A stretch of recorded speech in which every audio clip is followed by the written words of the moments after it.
Halo teman-teman semua, perkenalkan kami adalah siswa SMA Negeri 2 Palangkaraya. Di sini kami bertujuan untuk mempresentasikan proyek kami tentang tugas ekonomi yang dibimbing oleh Ibu Anik Ari Istiqomah. Perkenalkan kami merupakan kelompok 2, kelas 11-10, yang beranggotakan yang pertama Raina Lamora Gurning, yang kedua Misal Febrina Abigail Tarigan, yang ketiga Siva Dewi Aristiawati, dan yang keempat Alia Putri Leinar. Di sini kami akan menjelaskan peristiwa ekonomi yang terjadi di negara Sinamia, yaitu krisis inflasi tinggi dan resesi ekonomi. Dan kemudian kami akan menjelaskan bagaimana penanganan pemerintah Sinamia, khususnya dalam kebijakan fiskal saja, yang terinspirasi dari The Great Depression tahun 1929 sampai 1939. Nah, seperti apa skenario-nya? Sinamia adalah sebuah negara agraris yang baru saja mengalami modernisasi pesat berkat booming komoditas. Namun, ketergantungan pada ekspor komoditas membuat ekonominya rentan terhadap fluktuasi harga global. Dalam beberapa tahun terakhir, harga komoditas anjlok, menyebabkan pendapatan negara merosot tajam. Di saat yang sama, pemerintah sebelumnya menjalankan kebijakan fiskal ekspansif dengan meningkatkan utang luar negeri untuk membiayai proyek infrastruktur ambisius. Akibatnya, Sinamia terjerat krisis ekonomi dengan inflasi mencapai 85%, pengangguran melonjak, serta pertumbuhan ekonomi negatif. Lalu, kebijakan fiskal apa yang diterapkan oleh pemerintah Sinamia?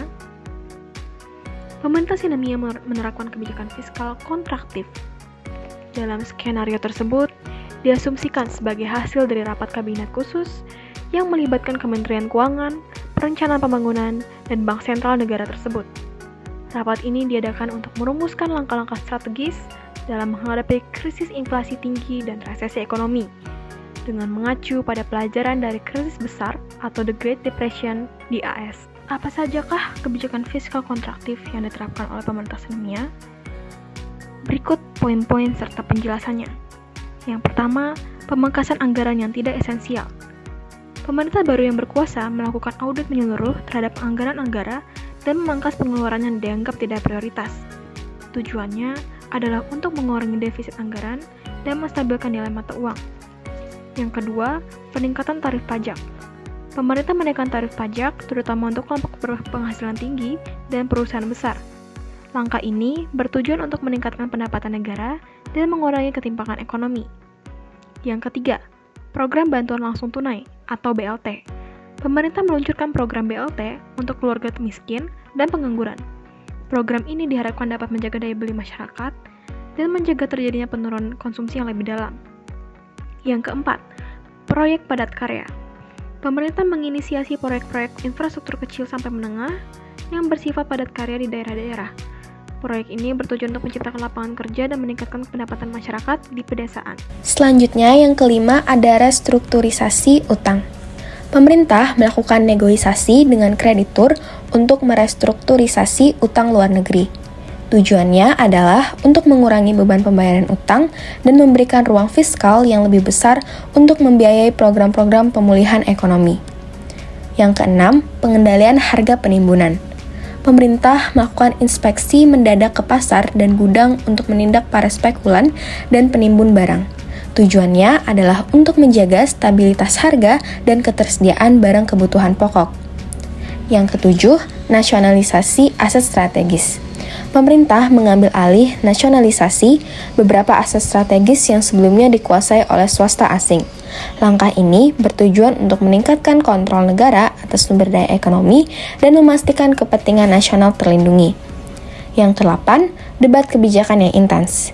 Kebijakan-kebijakan ini memicu perdebatan sengit di parlemen dan masyarakat. Ada yang mendukung karena dianggap sebagai langkah berani untuk menyelamatkan negara.